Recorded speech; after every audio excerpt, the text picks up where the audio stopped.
है कि जितने लोग बाहर जाएंगे, क्योंकि वो विदेशी नागरिक होंगे, रोहिंग्या होंगे, बांग्लादेशी होंगे, कागज नहीं दिखा पाएंगे, वो सब इन्हीं के वोटर होंगे। भाई 1% हो सकता है बीजेपी का वोट चला जाए और आप जीत जाइए, ये क्यों नहीं हो सकता? इतना कॉन्फिडेंस कैसे है कि इन्हीं का वोटर विदेशी निकलेगा? उन्हें लग रहा है कि जैसे 1% वोटर भी छट गया तो उनको नुकसान हो जाएगा। और इतना 7 करोड़ 90 लाख, 7 करोड़ 90 लाख, अरे भैया 7 करोड़ 90 लाख वोटर है। वोटिंग बिहार में 50% 60% ही होती, 40% तो ऐसे ही वोट नहीं डालने आते। तो 1% के लिए इतना गुस्सा आना, इतना हंगामा करना, क्या मतलब है उसका? तेजस्वी यादव चुनाव आयोग पर अपनी भड़ास निकाल रहे हैं। दूसरी तरफ असदुद्दीन ओवैसी भी चुनाव आयोग को चैलेंज देने में लग गए। ओवैसी का कहना है कि चुनाव आयोग के पास तो नागरिकता तय करने की पावर ही नहीं है। घुसपैठियों की बात पर भी ओवैसी को यकीन नहीं हो रहा है। वो चुनाव आयोग से उन बीएलओ का नंबर मांग रहे हैं जिन्हें वोटर लिस्ट रिवीजन के दौरान ग्राउंड पर अवैध रूप से रह रहे बांग्लादेशी मिल रहे हैं। सुनिए ओवैसी को। ईसीआई को किसने पावर्स या डिटरमाइन करने के लिए कोई सिटीजन है या नहीं है? तीसरी बात ये कि मैं सबसे पहली हमारी पार्टी थी जिसने कहा था कि ये जो एसआईआर हो रहा है बिहार में, ये एनआरसी बैकडोर से हो रहा है। वो साबित हो रहा है। ईसीआई को पावर्स नहीं है सिटीजनशिप डिटरमाइन करने का। और चौथी बात यह है कि वो कौन से बीएलओज हैं, उनका नंबर हम डिमांड करते हैं, इसे हमको दीजिए। हम अपने पार्टी के लोगों को बोलेंगे जाके इन बीएलओ से मिलिए और हमको बताइए कि कहां पर आपको ये जो नेपाली कह रहे हैं, म्यांमार के कह रहे हैं, बांग्लादेशी आपको मिले हैं। हाँ, पांचवी बात यह है कि आप इस तरह के सोर्सेज जो है वो भारत और नेपाल के ताल्लुकात तो खराब कर रहे हैं। ओवैसी अलग परेशान हो रखे कि चुनाव आयोग के पास नागरिकता तय करने का अधिकार नहीं है। नागरिकता थोड़ी तय कर रहा है चुनाव आयोग, वो तो चेक कर रहा है कि भाई नागरिक हैं, इसका कागज दिखाइए। बिना नागरिकता का कागज चेक किए वोटर लिस्ट कैसे बनेगा? भाई इन लोगों का बस चले तो ये चुनाव आयोग बंद करा दे कि ये जिनको बोल रहे हैं वो वोट करेगा तो करेगा। चुनाव आयोग फिर क्या करे? भाई चुनाव आयोग कागज भी नहीं देखेगा। कागज बना थोड़े रहा है नागरिकता का चुनाव आयोग, वो तो खाली कागज चेक कर रहा है, तभी ना वोटर लिस्ट बनाएगा। कह रहे हैं हमको बीएलओ का नंबर दीजिए जो इसको मिले हैं ना बांग्लादेशी और नेपाली। अरे भाई अभी लिस्ट आएगी, उसमें चेक कर लीजिएगा। वोटर लिस्ट में अगर विदेशी घुसपैठिए हैं तो इस पर एक्शन होना ही चाहिए। अगर इसकी पहचान होती है तो तेजस्वी यादव और ओवैसी भड़क क्यों रहे? अगर वोटर लिस्ट में घुसपैठिए की पहचान होती है तो यह बिहार के साथ साथ देश के लिए भी अच्छी बात होगी। इन घुसपैठियों को वोटर लिस्ट से निकालकर उन्हें भगाया जा सकता है। अगर आप बिहार के मैप को देखिए तो बिहार का बॉर्डर मुख्य तौर पर नेपाल से लगता है, लेकिन जो इलाका पश्चिम बंगाल से जुड़ा है उसे सीमांचल कहते हैं। और सीमांचल के इलाके में अक्सर यह कहा जाता है कि यहां पर बांग्लादेश से आने वाले घुसपैठिए बंगाल के रास्ते से बिहार में घुस जाते हैं। सीमांचल के इलाके में कटिहार है, पूर्णिया है, किशनगंज है, अररिया है। ये वही इलाके हैं जहां मुस्लिम आबादी भी काफी ज्यादा है। तो अगर चेकिंग हो गई तो इनको दिक्कत क्यों हो रही है? अब जैसे आप अररिया का उदाहरण देखिए, जब वोटर लिस्ट रिवीजन में विदेशी घुसपैठियों का मुद्दा सामने आया तो वहां के बीजेपी सांसद ने सवाल उठा दिया। अररिया के बीजेपी सांसद प्रदीप सिंह ने दावा किया कि कुछ महीने पहले बांग्लादेशी नागरिक अररिया से अरेस्ट हुए थे। इनके पास फर्जी वोटर कार्ड और आधार कार्ड था। इन पर आरोप है कि सीमांचल में फर्जी दस्तावेज बनाए जा रहे हैं। इनका दावा है कि पिछले 10 दिनों में उनके पास 10,000 आवास प्रमाण पत्र के लिए आवेदन आ चुके हैं, जबकि पहले 6 महीने में सिर्फ 3,100 आवेदन आए थे। इन सबसे सवाल उठ रहा है कि क्या बिहार में घुसपैठिए इतनी अंदर तक डेरा जमा चुके हैं कि उनके पास फर्जी वोटर और आधार कार्ड मौजूद है? अब वो चुनाव आयोग के ड्राइव से बचने के लिए आवास प्रमाण पत्र बनवाने में लग गए हैं। जो भी बिहार की वोटर लिस्ट रिवीजन का विरोध कर रहा है उसे यह समझना चाहिए कि बिहार ही नहीं पूरे देश में घुसपैठिए एक सच्चाई। ऑपरेशन सिंदूर के बाद 7 मई से 11 जून के बीच करीब 2,500 बांग्लादेशी घुसपैठियों को डिपोर्ट किया गया। गुजरात, महाराष्ट्र, दिल्ली और राजस्थान में बांग्लादेशियों को डिपोर्ट किया जा रहा है। गुजरात में मई और जून महीने में 1200 बांग्लादेशी डिपोर्ट किए गए। जनवरी से जून के बीच दिल्ली में करीब 1100 बांग्लादेशी डिपोर्ट किए जा चुके हैं। अगर देश भर में घुसपैठिए हैं और जगह जगह से घुसपैठियों की पहचान करके उन्हें निकाला जा रहा है तो फिर बिहार में कैसे कोई कह सकता है कि घुसपैठिए हो ही नहीं सकते?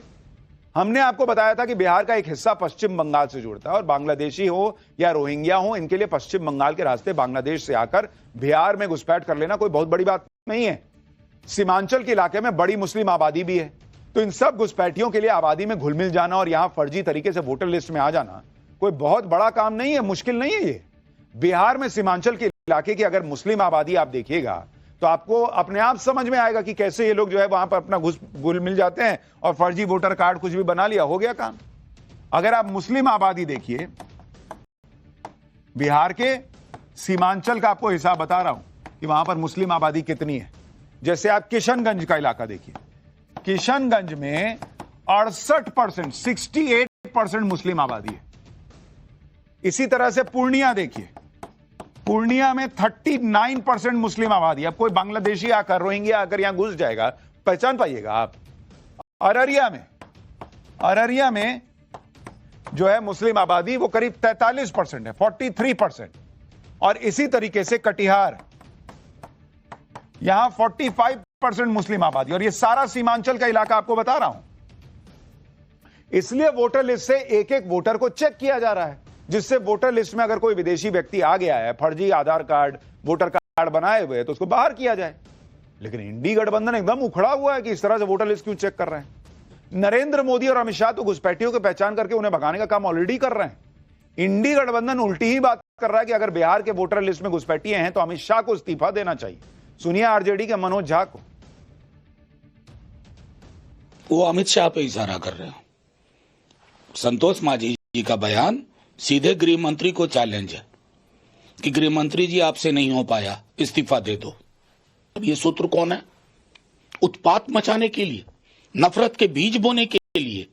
किसने ड्राफ्ट देखा, किसने वेरीफाई किया है? अगर एक भी म्यांमार का और बांग्लादेशी है, the home minister of this country is responsible, he must quit. अगर इस देश में एक भी रोहिंग्या और बांग्लादेशी है तो देश के गृह मंत्री को इस्तीफा दे देना चाहिए। काहे भाई? अगर वो ये कह रहे होते कि नहीं कोई वेरिफिकेशन नहीं होगा, कोई बांग्लादेशी रोहिंग्या बाहर नहीं जाएगा, तब उनका इस्तीफा मांगते तो समझ में आता। वो आदमी सफाई करा रहा है। आपने देखा गुजरात में, मैंने आपको तस्वीरें दिखाई थी कैसे जो है वो बांग्लादेशी और रोहिंग्या बाहर किए गए। वो आदमी, जो आदमी सफाई करा रहा है वो इस्तीफा दे। और जो लोग छाती पीट रहे हैं कि नहीं नहीं चेक नहीं होगा, कोई आधार कार्ड ले लो और काम करो, खत्म करो, कोई बांग्लादेशी नहीं है, कोई रोहिंग्या नहीं है, वो लोग कुर्सी पे बैठेंगे। इंडी गठबंधन वाले इस तरह से बातें कर रहे हैं जैसे बिहार में घुसपैठिए है ही नहीं। और घुसपैठिए वाली जो बात कही जा रही है वो हवाबाजी है। कोई हवाबाजी नहीं है बॉस। घुसपैठिए इस देश की सच्चाई है। वोटर लिस्ट में फर्जीवाड़ा इस देश की सच्चाई है। आप मध्य प्रदेश का केस देख लीजिए। मध्य प्रदेश में वोटर लिस्ट के सॉफ्टवेयर में कई पते ऐसे आए, एड्रेस ऐसे आए, जहां पर एक ही एड्रेस में 50 से अधिक वोटर दिख रहे हैं। चुनाव आयोग ने ऐसे मामलों की जांच करने और वोटर वेरिफिकेशन के निर्देश दिए। कुछ लोग कह रहे हैं कि यह फर्जीवाड़ा नहीं है क्योंकि संयुक्त परिवार हो सकता है, ज्वाइंट फैमिली, जिसमें 50-50 लोग हैं। कौन सी ज्वाइंट फैमिली चल रही है बॉस? 50-50 लोग वाली कौन सा ऐसा ज्वाइंट फैमिली चल रहा है? एक ही घर में 50-50 वोटर हैं और एक घर नहीं है। मध्य प्रदेश का पूरा मामला क्या आपको बताता हूं। टाइम्स नाउ भारत को चुनाव आयोग से जो दस्तावेज मिले उनके मुताबिक मध्य प्रदेश में 779 ऐसे घर हैं, 779, जहां एक ही एड्रेस पर 50 से अधिक वोटर हैं। 779 ऐसे घर हैं जहां एक एक घर में 50-50 वोटर हैं। ये कौन सी ज्वाइंट फैमिली चल रही है बॉस? 50-50 लोगों वाली, एक दो नहीं, 10 नहीं, 750-800 के करीब। 1373 ऐसे एड्रेस हैं जहां एक ही पते पर 40 से ज्यादा वोटर हैं। ऐसी कौन सी ज्वाइंट फैमिली चल रही है? 6151 ऐसे एड्रेस हैं जहां एक पते पर 30 से ज्यादा वोटर रह रहे हैं। और 49,928 ऐसे एड्रेस मिले जहां एक एड्रेस पर वोटर की संख्या 20 से 30 के बीच है। और 6,17,997 वोट ऐसे एड्रेस ऐसे मिले जहां हर एड्रेस पर 10 से अधिक मतदाता है। ये कौन सा ज्वाइंट फैमिली चल रहा है बॉस? 10-10 से ज्यादा लोग, 6-6 लाख घर में हैं। इसमें ज्यादातर पते चंबल और ग्वालियर इलाके के। चुनाव आयोग की अब ग्राउंड पर उतरकर इन पतों की जांच की जाए, कहने की बात है। और अगर गड़बड़ी मिली तो नाम काटे जाएंगे। और ज्वाइंट फैमिली में रह रहा है तो चुनाव आयोग चेक कर लेगा। तो क्या दिखाइए कि बाहर मामा, फूफा, चाचा साहब हम लोग साथे रह रहे हैं। ऐसी ऐसी चीजें मिल रही हैं। ये लोग कहते हैं कि चुनाव आयोग कुछ नहीं करे, आंख मूंद के बैठ जाए, वोट देने दे। भैया ये बिहार की बारी है, आगे पूरे देश में ऐसा ड्राइव चलेगा और चलना ही चाहिए। यहां हम अपने में कम हैं जो बाहर से आके बांग्लादेशी और रोहिंग्या वोट डालेगा और मजे करेगा। एक राज्य में ही इतना बवाल मचा हुआ है और पूरे देश में वोटर लिस्ट रिवीजन होगा तो सोचिए क्या करेंगे ये लोग। क्योंकि आप देखिए चुनाव आयोग पर जिस तरह से इंडी गठबंधन भड़क रहा है, उससे तो ऐसा लग रहा है जैसे चुनाव आयोग खुद से ही सही वोटर को घुसपैठिया साबित कर देगा और उनका नाम वोटर लिस्ट से हटा देगा। जबकि हमने आपको बताया था कि अगर चुनाव आयोग किसी का नाम काटता भी है तो उसके पास 2 लेवल पर अपील करने का विकल्प है। पहली अपील संबंधित व्यक्ति डीएम के पास अपील कर सकता है, दूसरी अपील संबंधित व्यक्ति राज्य के सीईओ यानी चीफ इलेक्टोरल ऑफिसर को अपील कर सकता है। लेकिन इसके बावजूद इंडी गठबंधन चुनाव आयोग को भर भर के सुना रहा है। पूर्णिया से निर्दलीय सांसद पप्पू यादव कह रहे हैं कि चुनाव आयोग अब राजनीतिक पार्टी बन गया है, उसके सूत्र का गुणसूत्र डीएनए बीजेपी का है। सुनिए चुनाव आयोग को पप्पू यादव और क्या क्या सुना गया। चुनाव आयोग धृतराष्ट्र तो हो ही गए हैं, साइको हो चुके हैं। वो ना वो सुप्रीम कोर्ट की सलाह मान रहे हैं, ना वो संविधान को मान रहे हैं। सुप्रीम कोर्ट ने उन्हें सलाह दी तो ना आप सलाह मानने को तैयार है। आप कह रहे हैं कि नहीं, हम भाजपा के दुर्योधन के लिए जो काम कर रहे हैं, हमें कुछ भी जिग-जैग नहीं करना। एक तो सबसे खतरनाक संकेत है ये। खुद ही कह रहे हैं कि चुनाव आयोग को सुप्रीम कोर्ट ने सलाह दी, तो सलाह का मतलब आदेश तो नहीं होता ना। और चुनाव आयोग खुद कह रहा है कि भाई हम कैसे मान लें आधार कार्ड को। और ये जितने लोग हंगामा कर रहे हैं, अभी आपको आगे दिखाऊंगा, यही लोग आधार कार्ड को कहते थे कि ये नागरिकता का प्रमाण पत्र नहीं है। आज इनका मूड हो गया तो कह रहे नहीं, आधार कार्ड को मान लीजिए। वोटर लिस्ट रिवीजन के दौरान जैसे ही नेपाल, बांग्लादेश और म्यांमार के लोगों के होने का पता चला तो तेजस्वी यादव नया लॉजिक ले आए। अब तेजस्वी यादव कह रहे हैं कि नेपाल से तो भारत के अच्छे रिश्ते हैं, लेकिन फिर यह सवाल उठेगा कि अच्छे रिश्ते होने का मतलब हम नेपाल के लोगों को वोटिंग राइट दे दें। नेपाल से हमारे अच्छे रिश्ते हैं तो भारत का आदमी नेपाल में जाके वोट दे सकता है क्या? उसको हमारे यहां के लोगों को नेपाल नागरिक बना देगा क्या? गजब बात है बॉस। तेजस्वी यादव को सुनिए क्या कह रहे हैं। यानी इनका कहने का मतलब ये है कि उस समय हम लोग 3-3, 4-4 लाख वोट से चुनाव हारे, तो क्या विदेशियों ने नरेंद्र मोदी जी को वोट दिया? 39 सीटें आई 40 में से, इस बार 30 सीटें आई एनडीए को, तो विदेशी यानी उनको वोट दे रहे। नेपाल की जहां तक बात है, आप जानते हैं बिहार का रोटी और बेटी का संबंध रहा है। बिहार पुलिस में, बिहार मिलिट्री पुलिस में गोरखा लोग हैं, नेपाली लोग हैं, आर्मी में नेपाली लोग हैं। कैसा कैसा बात करते हैं, कह रहे हैं गोरखा रेजिमेंट में नेपाली लोग। अरे भैया सब भारतीय हैं वहां। नेपाल के लोग भारत की सेना में काम कर रहे हैं, सैनिक हैं। और कह रहे हैं कि भाई सारे जो बाहर के लोग हैं, घुसपैठिए, उन्होंने नरेंद्र मोदी को वोट किया क्या? क्योंकि बिहार में तो 39 सीटें बीजेपी और एनडीए जीती थी। तो ये भी तो, इसका उल्टा भी कोई पूछ सकता है कि हो सकता है सारे घुसपैठियों ने आपको वोट किया हो, बाकी देश वालों ने नरेंद्र मोदी को वोट किया, इसलिए वो जीत गए, आप हार गए। ये उल्टा सवाल क्यों नहीं हो सकता? इधर इंडी गठबंधन ने वोटर लिस्ट रिवीजन के खिलाफ बवाल काटा हुआ है। दूसरी तरफ महाराष्ट्र में समाजवादी पार्टी के अध्यक्ष अबू आजमी कह रहे हैं कि वोटर लिस्ट की ऐसी गहन जांच हो तो महाराष्ट्र में होनी चाहिए, बीएमसी चुनाव से पहले होनी चाहिए। जबकि अखिलेश यादव की पार्टी वोटर लिस्ट रिवीजन के खिलाफ सुप्रीम कोर्ट गई हुई है। सुनिए अभी अबू आजमी को।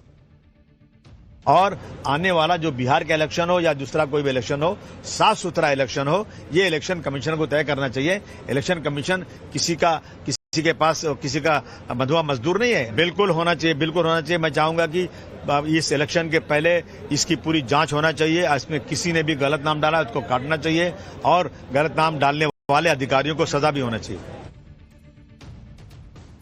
आप ये भी देखिए कि आधार कार्ड पर भी विपक्ष कैसे अपने ही स्टैंड से पलट गया।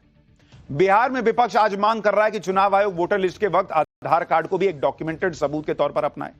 लेकिन यही विपक्ष उस कानून का विरोध कर रहा था जब आधार कार्ड को वोटर आईडी कार्ड से जोड़ने के लिए कानून में संशोधन किया जा रहा था। तब खुद कांग्रेस के नेता रणदीप सुरजेवाला इस फैसले को चैलेंज करते हुए कोर्ट चले गए और तर्क दिया था कि आधार तो रेजिडेंट प्रूफ हो सकता है, सिटीजनशिप का प्रूफ हो ही नहीं सकता। यानी आज जो लोग कह रहे हैं कि अगर किसी वोटर की भारतीय नागरिकता जांचनी है तो आधार को उसमें शामिल करो, ये खुद खड़े होकर संसद में विरोध किए हैं बॉस, कि नहीं नहीं आधार कार्ड कैसे जो है वो नागरिकता का आधार हो सकता है। आप देखिए कैसे कांग्रेस नेता संसद के अंदर आधार कार्ड को वोटर आईडी से लिंक करने का विरोध कर रहे थे और क्या तर्क दे रहे थे, सुनिए। We are forgetting that Aadhaar was only meant to be a proof of residence. It is not a proof of citizenship. In our country, only citizens are allowed to vote, sir. So if you are in a position where you are asking Aadhaar for voters, all you are getting is a document that reflects residence. It does not reflect any proof of citizenship. And therefore, you are potentially giving the vote to non-citizens. Aadhaar Act does not allow for the linking of the Aadhaar number to the electoral roll. The Aadhaar Act is very explicit. It is an act which is for the targeted delivery of financial and other subsidies, benefits and services. Voting is a legal right. चुनाव में vote देना एक legal अधिकार है और इसलिए ये जो आधार एक्ट है इसके लेजिस्लेटिव कॉम्पिटेंस के बियॉन्ड है। आप देख रहे हैं, यही कांग्रेस के लोग संसद में कहते थे कि आधार को वोटर लिस्ट से जोड़िए भी मत। तब यह नहीं कहा जा रहा था कि वोटर लिस्ट में जो है आपका नाम सिटीजनशिप को मानने के लिए आधार को माना जा रहा है, सिर्फ दोनों को जोड़ा जा रहा था। तब इतना हंगामा खड़ा कर दिए थे कि नहीं नहीं, आधार तो होता ही नहीं है सिटीजनशिप का सबूत। आज खड़े होकर कह रहे हैं कि नहीं, आधार को मानिए। और इस बीच वोटर लिस्ट रिवीजन को लेकर एक बड़ी खबर आ रही है। बिहार की वोटर लिस्ट में 35 लाख नाम नहीं होंगे कहा जा रहा है। 12.5 लाख वोटरों की मृत्यु हो चुकी है और 17.5 लाख वोटर बिहार से बाहर चले गए हैं। 5.5 लाख वोटर दूसरे राज्यों में रजिस्टर हैं। तो अभी शुरुआती खबर यह आ रही है कि 35 लाख नाम बिहार की वोटर लिस्ट में नहीं होंगे। 12.5 लाख वोटरों की मृत्यु हो चुकी है, उनके नाम हट रहे हैं। 17.5 लाख वोटर बिहार से बाहर जा चुके हैं और 5.5 लाख वोटर दूसरे राज्यों में रजिस्टर हो चुके हैं। ये बहुत